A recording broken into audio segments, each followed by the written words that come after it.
అభిరుచి ప్రేక్షకులందరికీ స్వాగతం సుస్వాగతం. చిన్నప్పుడు అమ్మ మనల్ని ఎత్తుకొని ప్లేట్ నిండా రుచికరమైన గోరుముద్దల్ని పెట్టుకొని చందమామని చూపిస్తూ నువ్వు తింటే అది వస్తుంది అని చెప్తూ మనకు అన్నం పెడుతుంది కదా. అలా చందమామని చూస్తూ అన్నం తింటే ఎంత బాగుంటుందో కదా. అప్పుడు మనకు తెలియదు, కాస్త వయసు వచ్చాక చందమామ రాదు, అమ్మ అబద్ధం చెప్పింది అనుకుంటాం. కానీ ఇక్కడ నిజం ఏంటంటే అమ్మ ఎప్పుడూ అబద్ధం చెప్పదు. అప్పుడు అందమైన చందమామని చూపిస్తూ భోజనం పెట్టినట్టే ఇప్పుడు చందమామ లాంటి అత్త చేతి వంట రుచికరంగా తినేలాగా మనల్ని ఒక అత్త చేతికి పంపిస్తుంది కదా. ఒక్క మాటలో చెప్పాలంటే అమ్మ నోటి మాట, అత్త చేతి వంట రెండు భలే ఉంటాయి. ఏ మాత్రం ఆలస్యం చేయకుండా ఈ రోజు అత్తమ్మ వంట ఏంటో చూసేద్దాం. ఈ రోజు మనందరికీ తన చేతి వంటని చేసి చూపించడానికి వచ్చేస్తున్నారు. మంచి మంచి పాటలు పాడుతూ మనల్ని ఎంతగానో ఎంటర్టైన్ చేసే మన అత్తమ్మ అరుణ సుబ్బారావు అత్తమ్మ.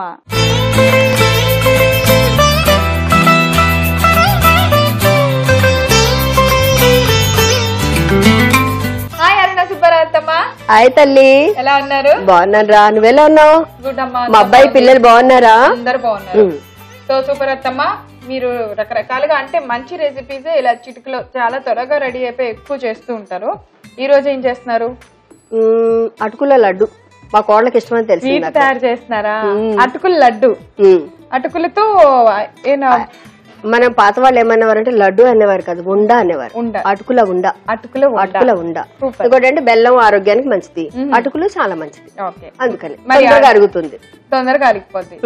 సో అందుకని అటుకుల ఉండకు కావాల్సిన పదార్థాలన్నీ ఒకసారి చూద్దాం. అటుకుల ఉండ తయారు చేసుకోవడానికి కావాల్సిన పదార్థాలు అటుకులు, బెల్లం, నెయ్యి. సో అటుకుల ఉండకు కావాల్సినవి అన్ని రెడీగా ఉన్నాయి అత్తమ్మ. ముందుగా ఏం చేయాలి చెప్పండి. ముందు రోలు తీసుకోవాలి, మా కోడలు దంచాలి. స్వీట్ తయారు చేయడానికి రోలు? అవును, దంచాలి. సూపర్, తప్పదు మరి. ముందు అటుకులు కొంచెం దంచాలి, ఎందుకంటే ఉండ రాదు మరి. దంచాలా? కొంచెం దంచాలి, కొద్దిగా దంచుకోవాలి. దంచుకోవాలి. ఇది దంచితేనే బాగుంటుందా, మిక్సీలో అయినా వేసుకోవచ్చా? మిక్సీలో వేయకూడదురా, మిక్సీలో వేస్తే మెత్తగా అయిపోతుంది. అవును, మెత్తగా అవ్వకూడదు, కొంచెం అటుకులు ఉండాలి, కొంచెం దంచాలంటే. అత్త మాకు పాట పాడండి, నేను దంచేలోపు. నువ్వు పాడితే బాగుంటుందేమో. నేను దంచితే బాగుంటుంది, మీరు పాడితే బాగుంటుంది. సరే, నేను దంచుతాను, నువ్వే దంచి నేను పాడతాను. అది నేను దంచుతాను అన్నది మా అమ్మాయిని, కోడల్ని. దంచండి. అత్తలేని కోడలు తమ్మురాలు ఓలమ్మో కాదు, అదొద్దా? మా అత్తమ్మ చాలా మంది. ఇంకా విషయం తెలుసా, తెలివైన కోడలు ఏం చేస్తుందంటే అత్తగారిని ఇంటికి రాకుండా ఉండాలంటే ఇలా పాడుతుంది. ఏమని పాడద్ది? అత్తో నీ వచ్చినేలా ఆకలైతుందాని అలిగిపోయేవో, అత్తో నీ వచ్చినేలా వంట చేద్దామంటే పంటలే పోయే, పిట్టొండుదామంటే పంటలే లేవే, పులుసు చేద్దామంటే పుడకలే లేవే, నీళ్లు తెద్దామన్నా నీరసంగా ఉంది, అత్తో నీ వచ్చినేలా మర్యాద లేదాని మరి చిన్న బోకు, అత్తో నీ వచ్చినేలా కూర్చోను మా ఇంట కుర్చీలు లేవు, పరుపు వేద్దామంటే పరుపులే లేవు. చూసా ఎన్ని కష్టాలు. అయ్యో, పాలు తెద్దామన్నా పిల్లి తాగేసింది. ఇది వంకే. ముందు అన్ని కష్టాలు, ఇది వంక. ఇరుగు పరుగులకెళ్తే ఏమంటున్నారు, వచ్చిన దారినే మర్యాదగా పోవు. అదే మరి, ఎందుకంటే తెలివైన కోడలు అలాగే చేస్తుంది అన్నమాట, ఎందుకంటే అత్తగారిని రానివ్వకుండా. కానీ మా కోడల పిల్ల చాలా మంచిదమ్మా. ఇంకో విషయం ఏంటంటే, ఒకప్పుడు అత్తగారు చాలా మెత్తగా దంచేకు తీసేసి, నువ్వు మాట్లాడుకుంటూ దంచుకుంటే పిండి చేసేస్తాను. మెత్తగా పిండి చేసేసినావు, ఒక బౌల్లోకి తీసుకో. సో మరీ మెత్తగా చేయలేదు, అంతే. ఆ తర్వాత దంచి కార్యక్రమం ఇంకోటి కూడా ఉంది. ఇప్పుడేం దంచాలత్తమ్మా? ఇప్పుడేం దంచాలి? ఏం లేదు కోడలమ్మ, ఇది బెల్లం కనిపిస్తే చాలుగా నీకు. అంతే. బెల్లం అంటే బెల్లం అన్నారు కదా, అమ్మేమో అల్లం అన్నారు కదా, మెత్తగా దంచేసుకోవాలి. అటుకులు కచ్చపచ్చగా దంచామండి, తర్వాత బెల్లం కూడా కొద్దిగా పౌడర్ లాగా అయిపోవాలి అంతే. కొంచెం మెత్తగా దంచితే సరిపోతుంది కదమ్మా. అంతే. ఎన్నో వసంత వేళలలో వల్ల పుల్ల ఊయలలుగామే. అంతేనా? ఇంకా నువ్వు పాడతావని నేను చూస్తున్నాను. ఎప్పుడు నీవే నాతో ఉంటే ఎన్ని వసంతాలైతేనేమి, అందాల కోడలా అరుదైన కోడలా మరుమల్లె నీ నవ్వు మనసార వినిపించేనే, తనివి తీరలేదే నా మనసు నిండలేదే ఎంత మంచి పాట. ఏ నాటి బంధమే అనుబంధం. ఇంత వేడి వేడి సమ్మర్ లో మా అత్తమ్మ ఇలా చల్లగా హాయిగా పాటలు పాడుతుంటే నాకు ఏసీ పని లేకుండా ఉంది తెలుసా. అంతే. సరే అయితే అయిపోయింది, నీకు చాలులే. అమ్మలు కష్టపడి చెమటోడ్చి బాగా దంచావు. ఇప్పుడు ఏం చేయాలి? పెనం పెట్టుకోవాలి పొయ్యి మీద. పెట్టాలా? పెట్టాలిరా, తప్పకుండా. పెట్టకపోతే ఎలా? ఇది ఊరికే ఇలా అన్ని కొట్టి దంచి లడ్డు చేస్తామేమో అనుకో. అలా కాదురా తల్లి, ఇది కొంచెం ఏంటంటే అటుకులు ఏంటంటే వాసన వచ్చేస్తాయి తొందరగా. అది లడ్డు చేయడానికి నిలబడదు మనకి. మళ్ళీ మనం ఏది కలిపినా గానీ అది ఆగదు. కొంచెం నెయ్యి అయినా కొంచెం నెయ్యి వేసి వేయించుకోవాలి. వేయి, ఏదో శాస్త్రానికి అంతే, అది అంతే. ఓకే. సో ఇప్పుడు నెయ్యి వేడెక్కిన వెంటనే మనం దంచిన అటుకులు వేయాలి, దాంట్లో వేసుకోవాలి. వేసి కొంచెం వేయించాలి. ఇది పట్టుకుందామా? నేను పట్టుకుంటాను, నువ్వు కలుపుతాను. కదలకుండా పట్టుకోవాలి. ఏమో చెప్పలేంగా. అవును, అది మా కోడల్లాగా కాస్త హుషారు ఎక్కువ ఉరికి పడి. సో మనం చూస్తున్నారు కదా మీరు, అటుకుల్ని మనం మరీ ఏం మెత్తగా దంచలేదు, కొంచెం అటు ఇటు పౌడర్ లా కాకుండా కచ్చా పచ్చాగా చేసాం. అది అటుకులా అన్న డౌట్ వచ్చేలా దంచాం అంతే కదా. పచ్చి వాసన పోవాలి అంతే, వాసన పోయేదాకా వేస్తే సరిపోతుంది. సో కొద్దిగా నేతిలో కొద్దిగా అలా ఫ్రై చేస్తే అటుకులు అంతే. దానికి మళ్ళీ పెద్దగా కష్టపడాలి. దీనిలోనే బెల్లం వేస్తామా ఇప్పుడు? బెల్లం దీంట్లో వేయమా, తీసేసినాక వేస్తాం. ఓకే తల్లి. ఎందుకంటే దీంట్లో వేస్తే ఏంటంటే మరీ గట్టి పడిపోతుంది, ఫ్రీగా ఉండదు అన్నమాట, అందుకని. ఓకే తల్లి. ఎన్ని డౌట్లు మా అమ్మాయికి. ఒక ప్లేట్ లో పక్కన పెట్టేద్దాం. ప్లేట్ లో పక్కన పెట్టేసుకుందాం. ఓకే. కొన్ని నిలిపాయి కాస్త, కొంచెం ఎక్కువద్దు, మరి కొంచెం బెల్లం వేసేయచ్చు డైరెక్ట్గా. ಸ್ವಲ್ಪ బెల్లం వేసేసాం. ఇది పెద్దవాళ్ళు చేసేవాళ్ళు. ఇప్పుడంటే మనం దాంట్లో ఏం చేస్తున్నామంటే అవి వేసి ఇవి వేసి అన్ని వేస్తున్నారు ఇంగ్రీడియంట్స్.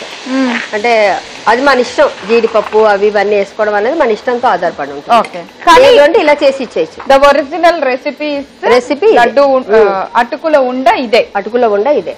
ఇప్పుడు మన వాళ్ళు కొద్దిగా వాటి అందంగా ఉండాలని అవి యాడ్ చేస్తున్నారు. జాగ్రత్తగా వేయి తల్లి, చేయి కాలకుండా వేసావు కదా. కొంచెం కలిపి కొంచెం దగ్గర అవగానే ఆపేస్తే అయిపోతుంది, అంతే ఇంకా. సో ఇలా దగ్గర అవ్వగానే వీటిని మనం కొద్ది చల్లారిన తర్వాత లడ్డూలుగా చుట్టుకోవాలి. చేతికి కాస్త నెయ్యి రాసుకుంటూ చుట్టాయి. ఓకే, ఇంకా ఆపేసేయచ్చు. ఇంకెక్కువసేపు అయితే అది మాడిపోతుంది కాబట్టి. ఓకే తల్లి. మళ్ళీ ఇంకోటి పల్సగా అయిపోతుంది బెల్లం అలా మరిగే కొద్ది. అది గట్టి పడదు వెంటనే. ఇది ఈ ప్లేట్ లో పెట్టుకుందాం అత్తమ్మ. ఇప్పుడు చల్లారాలి కాబట్టి ఆ ప్లేట్ లో పెట్టేసుకుందాం. సో ఇలా మనము అన్ని వేయించి బెల్లం దగ్గర పడి కొద్ది పాకలు అవ్వగానే దంచిన వేయించి పెట్టిన అటుకుల్ని వేసాము. ఇది చల్లారటానికి ఒక ప్లేట్ లో వెడల్పుగా పెట్టేస్తే ఒక 5 నిమిషాల్లో ఆరిపోద్ది. చక్కగా తర్వాత లడ్డూలు చుట్టుకోవచ్చు. సో అత్తమ్మ చల్లారిపోయింది. ఇప్పుడు మీరు ఉండలు చేయటమే తల్లి. అబ్బా ఎంత మంచిదని అమ్మా, నీళ్ళు కూడా పెట్టావా నా చెయ్యికి? ఉండలు చేసేటప్పుడు మన చేతికి అంటకుండా చేసుకోవచ్చు. అవును, నువ్వు కూడా చెయ్యమ్మా, చిన్న చిన్న చెయ్యి. అలాగే, ఎందుకంటే ఇప్పుడు అందరూ తీపి ఎక్కువ తినట్లేదుగా, కానీ ఎన్ని తిన్నా పర్లేదు. ఎందుకంటే ఆరోగ్యానికి మంచిది కాబట్టి, ఏమవదు కాబట్టి. చేయి కడుక్కో తల్లి, చేయి కడుక్కొని పెట్టు. నీ చెయ్యి కాలును చూడమ్మా. కాలట్లేదు అత్తమ్మ, జాగ్రత్తగా చెయ్యి కోడలమ్మా. ఇక లడ్డు అయిపోయింది. ఆ పైన లడ్డు తిందామమ్మా. గుండ్రంగా చెయ్యాలమ్మా. మీరు చేయండి అత్తమ్మ, నేను అలా చేసిస్తా. సో ఇలా మనం ఆరింద మిశ్రమాన్ని మొత్తం ఇలా ఉండల్లాగా చుట్టేసుకుంటే మన అటుకులో ఉండ ఆల్మోస్ట్ రెడీ అయిపోయింది. ఇంక నేను టేస్ట్ చూడటమే మిగిలింది.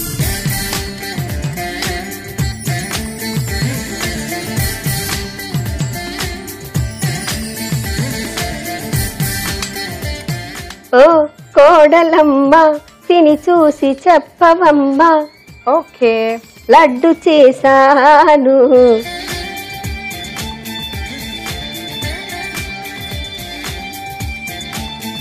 కరకరలాడుతుందా? కరకరలాడుతుంది. ఆ బెల్లం ఫ్లేవర్ అవన్నీ చాలా డిఫరెంట్ టేస్ట్ గా ఉన్నాయి. యాక్చువల్లీ అటుకుల బెల్లం అప్పుడప్పుడు తింటాం, అవి అసలు ఒక మూలక అసలు ఆ టేస్ట్ కాదు. ఇలా నేతిలో వేగిన అటుకులు అలా కరకరలాడుతూ ఆ బెల్లము ఆ కాంబినేషన్ అదే సూపర్ గా ఉంది. అంటే వీటికి ఎంత అటుకులకి ఎంత బెల్లం వేయాలి? ఇది కరెక్ట్ గా ఉంది, మరి మాకు వేసే వాళ్ళకి ఎలా చూచాయిగా పెట్టుకోవాలా?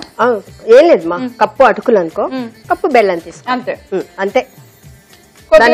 నెయ్యి తక్కువ తినాలి, కొంచెం తక్కువ పెట్టుకోవచ్చు, ఎందుకంటే ఎక్కువ అవుతుంది స్వీట్ అనుకున్న వాడు కొంచెం తగ్గించు. సరేనా? సో చూసారు కదా అటుకుల ఉండ ఎలా తయారు చేసామో, చాలా చాలా టేస్టీగా ఉంది.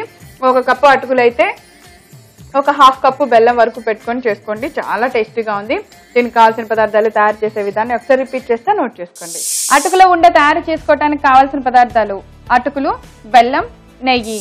అటుకుల ఉండ తయారు చేసుకునే విధానం: ముందుగా రోట్లో అటుకుల్ని తీసుకొని కొద్దిగా మెత్తగా దంచుకోవాలి. ఒక ప్లేట్ లోకి తీసి పక్కన పెట్టుకోవాలి. ఇప్పుడు రోట్లో బెల్లం వేసి బాగా మెత్తగా దంచి పక్కన పెట్టాలి. ఇప్పుడు స్టవ్ వెలిగించుకొని ఒక బాండీ పెట్టుకొని కొద్దిగా నెయ్యి వేసి వేడి చేసుకోవాలి. నెయ్యి కరిగిన వెంటనే మనం దంచిన అటుకుల్ని వేసి బాగా వేగనివ్వాలి. ఇలా వేగిన అటుకుల్ని ఒక ప్లేట్ లో తీసి పక్కన పెట్టుకున్న తర్వాత అదే బాండీలో కొద్దిగా నీళ్లు పోసి మరిగిన వెంటనే బెల్లం వేసి కొంచెం పాకం పట్టుకోవాలి. ఇలా కొద్దిగా బెల్లం పాకం తయారైన వెంటనే వేయించిన అటుకుల్ని బాండీలో వేసి బాగా కలుపుకొని దగ్గర పడగానే స్టవ్ ఆఫ్ చేసి ఒక ప్లేట్ లోకి తీసి చల్లార్చుకోవాలి. ఆ మిశ్రమం బాగా చల్లారిన తర్వాత లడ్డూల్లాగా చుట్టుకోవాలి. అంతే, ఎంతో ఆరోగ్యమైన రుచికరమైన అటుకుల ఉండ రెడీ. సో అత్తమ్మ, ఎప్పటి నుంచో పాతకాలం నుంచి చేసుకుంటూ వస్తున్న వంటలు మీరు మాకు చాలా బాగా చూపిస్తూ ఉంటారు ఎప్పుడు. ఈ రోజు కూడా అలానే అటుకుల ఉండ చాలా టేస్టీగా తయారు చేశారు, చాలా చాలా రుచిగా ఉంది. ఇంత మంచి వంట మా అందరికి చేసి చూపించినందుకు thank you so much. Thank you రా తల్లి, నమస్తే. ఈ రోజు మేము తయారు చేసిన అటుకుల లడ్డు మీరు చూడటం మిస్ అయ్యారా? అయ్యో, అయితే మీరేం చేయాలో తెలుసా? youtube.com/etvabruchi లేదా facebook.com/etvabruchi అని టైప్ చేసి మా సైట్ లోకి లాగిన్ అయ్యి అక్కడ అటుకుల లడ్డు అని టైప్ చేయండి. అంతే, ఆ వంటకం నేను మా అత్తమ్మ ఎలా తయారు చేసామో మీరు చూసేయచ్చు. రేపు మరో సరికొత్త వంటకంతో తిరిగి అత్తమ్మ స్పెషల్ చట్పట్ల కలుసుకుందాం. అంతవరకు సెలవు, నమస్కారం.